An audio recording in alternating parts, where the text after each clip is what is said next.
સોમનાથથી સમાચાર ઉના નગરપાલિકાના સભ્યએ પિતરાઈ બહેન પર હુમલો કર્યો છે। નશાની હાલતમાં પિતરાઈ બહેન પર છરી અને લોખંડના પાઇપ સાથે હુમલો કરવાનો આરોપ છે। રાજુ ગોસ્વામી ઉના નગરપાલિકાના વોર્ડ નંબર 9ના સભ્ય છે। સભ્ય રાજુ ગોસ્વામી અને તેમના પરિવારે પાડોશમાં રહેતી બહેન ઉપર હુમલો કર્યો। ઘટનાના સીસીટીવી ફૂટેજ સામે આવ્યા છે। સમગ્ર મામલે ઉના પોલીસમાં ફરિયાદ દાખલ કરવામાં આવી છે।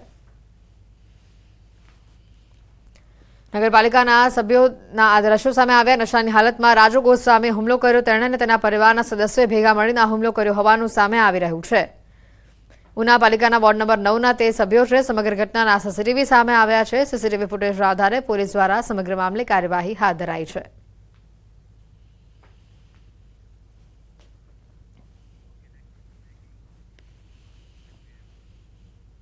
ખંભાતમાં એટીએસની કાર્યવાહી અંગે મોટો ખુલાસો સામે આવ્યો છે। એટીએસે ડ્રગ્સ મામલે અત્યાર સુધી કુલ 6 લોકોની ધરપકડ કરી છે। એટીએસે 100 કરોડથી વધુની દવાઓ જપ્ત કરી છે। કંપનીમાં અલ્પ્રોઝોલમ નામની દવાનો વેપાર થતો હતો। એટીએસની તપાસમાં ખુલાસો થયો છે। ગેરકાયદે બનતી હતી આ દવા। ગઈકાલે આણંદના સોખડા જીઆઈડીસીમાં રેડ પાડવામાં આવી હતી। ગ્રીન લાઈફ કંપનીમાં એટીએસનું સર્ચ ઓપરેશન સામે આવ્યું। પ્રતિબંધિત ડ્રગ સપ્લાય કરતી હતી કંપની। ગુપ્ત રીતે શરૂ કરી હતી એટીએસની ટીમે તપાસ। ખંભાતમાં લુણેજ ગામના દરિયા કિનારે પાસે કંપની ચાલતી હતી। શંકાના દાયરામાં ગ્રીન લાઈફ કંપનીના માલિકો મૂળ અમદાવાદના હોવાનું સામે આવ્યું છે। ન્યૂઝ 18 ગુજરાતીની માહિતી અનુસાર અમદાવાદ સ્થિત કંપની માલિકોને એટીએસે ઝડપી પાડ્યા છે। અમદાવાદ કચેરી ખાતે તેઓની સઘન પૂછપરછ પણ હાથ ધરવામાં આવી છે। મોરબીના ટંકારામાં લજાઈ ગામે ગોડાઉનની અંદરથી વિદેશી દારૂની કુલ 178 પેટી પકડી પાડવામાં આવી છે।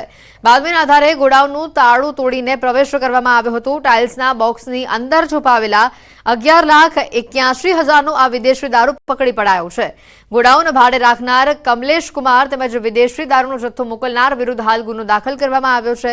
સ્ટેટ મોનિટરિંગ સેલે દરોડા પાડી દારૂનો જથ્થો ઝડપતા સ્થાનિક પોલીસ ઊંઘતી ઝડપાઈ હોય તેવો ગણગણાટ પણ થઈ રહ્યો છે। તો આ તરફ દ્વારકામાંથી માનવ કંકાલ મળતા ખળભળાટ મચી ગયો છે। ભાણવડના બરડા ડુંગરમાંથી માનવ કંકાલ મળી આવ્યું છે। એસઓજી, એલસીબી પોલીસ અને ફોરેસ્ટના ડુંગરમાં ધામા સામે આવ્યા। બરડા ડુંગરમાં તંત્ર દ્વારા તપાસનો ધમધમાટ શરૂ કરવામાં આવ્યો।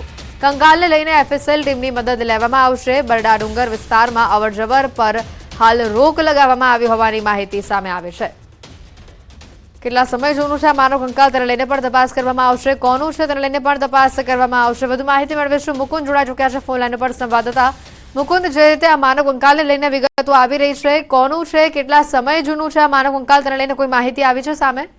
જી બિલકુલ, જે પ્રકારે વાત કરવામાં આવે તો દ્વારકા જિલ્લાના ભાણવડ પંથકના જે બરડા ડુંગરમાં છે તેમાં માનવ કંકાલ હોવાની માહિતી દેવભૂમિ દ્વારકા પોલીસને મળતા જ પોલીસ સ્થળ પર પહોંચી હતી। ત્યારે જે બરડા ડુંગરમાં આવેલું કિલેશ્વર છે તે કિલેશ્વર વિસ્તારમાં 2 માનવ કંકાલ હતા અને એક વૃક્ષના પેડ પર દોરી વડે જે આ માનવ કંકાલ હતા તે લટકતા હોવાની જાણકારી પણ મળી રહી છે। અને હાલ દેવભૂમિ દ્વારકા એલસીબી, એસઓજી સહિતની ટીમ છે તે આ ટીમ ત્યાં તપાસ માટે પહોંચી છે અને એફએસએલની મદદ લઈ આ જે કંકાલ છે તે કેટલા જૂના છે અને શું કાર્યવાહી કરવામાં આવશે તે અંગેની તમામ જે પ્રક્રિયા છે તે પોલીસ દ્વારા હાલ હાથ ધરી છે। આભાર મુકુંદ માહિતી બદલ। રાજ્યમાં વધુ એક તબીબ પર યમદૂત બનવાનો આરોપ લાગ્યો છે। સુરેન્દ્રનગરના થાનમાં સરકારી આરોગ્ય કેન્દ્રમાં તબીબની બેદરકારીના કારણે મહિલાનો જીવ ગયો। નસબંધીના ઓપરેશન દરમિયાન બેદરકારીના કારણે કંચનબેન પરમાર નામના મહિલાનું મોત થયું હોવાનો પરિવારનો આક્ષેપ છે। ડોક્ટર નિર્મલ સોલંકી પર ઓપરેશનમાં બેદરકારી દાખવવાનો આરોપ છે। મહિલાનું મોત નિપજતા પરિવારમાં શોકની લાગણી ફેલાઈ છે। પરિજનો અને સ્થાનિક આગેવાનોએ બેદરકારી દાખવનાર તબીબ સામે કડકમાં કડક પગલાં લેવાની માંગ કરી છે। આ મામલે થાન પોલીસ મથકે ફરિયાદ દાખલ કરવામાં આવી છે। જોકે પીએમ રિપોર્ટ બાદ મોતનું સાચું કારણ બહાર આવ્યા બાદ પોલીસ આગળની કાર્યવાહી હાથ ધરશે। આ બેન 100 વાગે ડેથ થયા છે તો અમને મોડા કેમ જાહેર કર્યા, કેમ તાત્કાલિક અમને કહેવામાં ન આવ્યું કે આ બેન ડેથ થઈ ગયા છે? તો આ બાબતે ડોક્ટરોની પણ બેદરકારી છે। આજે અમે સરકાર પાસે આરોગ્ય વિભાગ પાસે માંગણી કરીએ છીએ કે ફોરેન્સિક રિપોર્ટ જે પણ આવશે તે પણ ખરેખર પીડિત પરિવાર છે એને ન્યાય મળવો જોઈએ।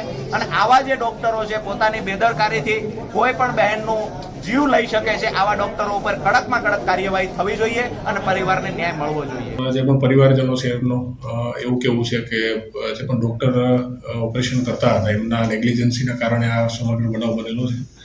હાલ જે છે થાનગઢ પોલીસ સ્ટેશનમાં પોલીસ તપાસ જે છે એડી નો ગુનો દાખલ કરી અને હાથ ધરવામાં આવી છે. જે બોડી છે એને પણ રાજકોટ ખાતે ફોરેન્સિક પીએમ માટે થઈને મોકલવામાં આવી છે. રાજકોટના નામાંકિત